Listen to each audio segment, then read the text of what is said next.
Hanggang ngayon nga, nandito pa rin yung barkong sumansad ng bagyong Christine. Tara, samahan nyo ako umuwi sa Galing nga pala akong Cavite, so minotor ko lang siya. At yung barkong sasakyan natin sa Binibini series ng Montenegro Shipping Lines. At tagal din ako di nakapag-upload ng video kasi sobrang busy. Magiging regular na ulit yung pag-upload natin. From Cavite nga pala to Batangas, pero abutin lang siya ng 2 oras pag minotor mo. 1 week after ng bagyong Christine is nandito pa rin yung barkong sinansad. Kasi umuwi ako 2 days after ng Christine is nandyan na siya. Hanggang ngayon nandyan pa rin siya. Binunga pa natin nakausap ko is nag-oil spill niya at bumaon na yung pinakakalahati niya sa ilalim. Kaya kinakatay na yung barko na yan. Hindi ko alam kung ano ibig sabihin ng kinakatay.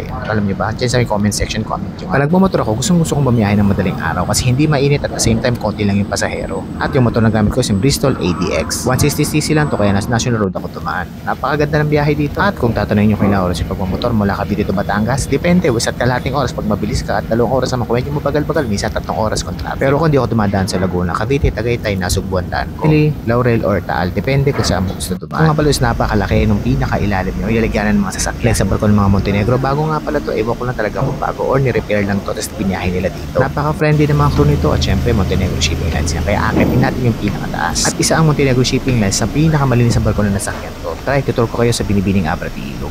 Mag-ingat lang sa paghapa kasi minsan basa yan yung mga stairs niya. Especially pag maulan. At by the way nga pala, aircon nga pala yung accommodation nila. Ikagaya ng mga Santa series ng Montenegro, yung mga Santa Brigida, Edita. Dito hindi ka magbayad ng 50 pesos para ma-airconan lang. Kasi yung mga Santa series nila sa labas, sa loob din may aircon. At may 7-Eleven din nga pala dito sa loob nito. At yung mga upuan niya is napakalambot at napaka-presko. Sobrang komportable at sulit na sulit ang ibabayad mo dito. Kung magtatanong nga pala kayo magkano ang pamasahe ng tao, tatanungin mo ako ng pamasahe. Pag nasa pier kapag wala kang dala sa sasakyan, 525 pesos nga pala yung pamasahe ng isang tao. At syempre magbabayad ka pa ng 30 pesos para sa terminal fee. At kapag magmamotor ka naman, ang babayaran mo lang is 1,300 kasama na yung tao doon at yung motor. Ito nga pala yung viewing deck nila o yung pinakalikod nila. Minsan dito ako tumatamay lalong-lalo kapag gabi kasi napaka-peaceful dito at napakadami. Yung nga lang sa gabi kapag naglayag na to is wala nang view sa dagat kasi mga lights na lang makikita mo sa mga isla. Pero okay lang naman dahil napakalamig dito kaya dito ko gustong-gustong tumambay. Napaka-presko at napakalamig. Minsan nakipagkwentuhan ako sa mga kapwa biyahero. Wala yung mga every week ako sumasakay ng barko. Hindi lang ako nakakapag-upload ng mga video. Kaya tingnan nyo ng malapitan yung barko na tumagilid. O diba? Lumubog na siya. Walang kung paano nila palulutangan yun kasi sabi nila kakatayin na daw yan eh. Or hihilahin. Hindi ko alam. Ano mamaya na dyan. May idea ba kayo kung anong gagawin nila dito? Diyan, comment section nyo ha. Isulat nyo sa comment section kung anong gagawin nila dito. Kaya pasok tayo sa loob at liputin ulit natin. So nga pala kung mabiyahe ka ng Batangas Calapan, may 3 barkong bumabiyahe dito. Yung mga Roroa, yung Starlight, Montenegro at syempre yung Fastcat. Yung mga fast craft naman nila, yung mga maliliit, yung mabilis 1 hour lang. Ocean Jet,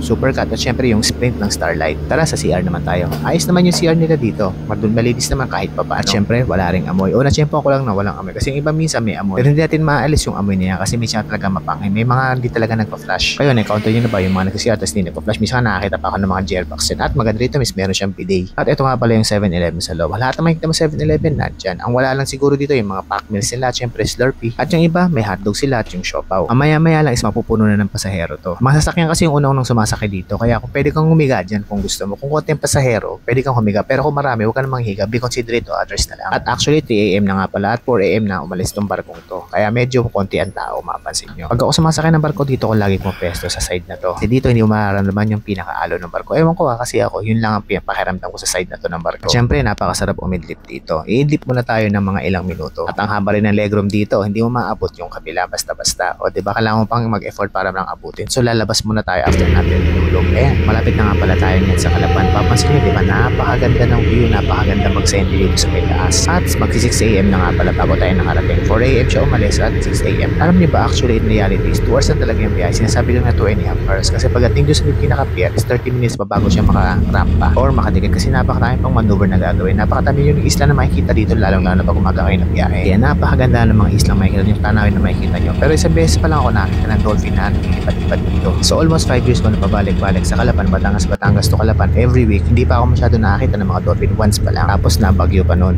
So malapit na nga pala tayo sa Calapan. So kung tatanungin mo ako kung worth it bang sumakay sa barko ng Montenegro, syempre worth it.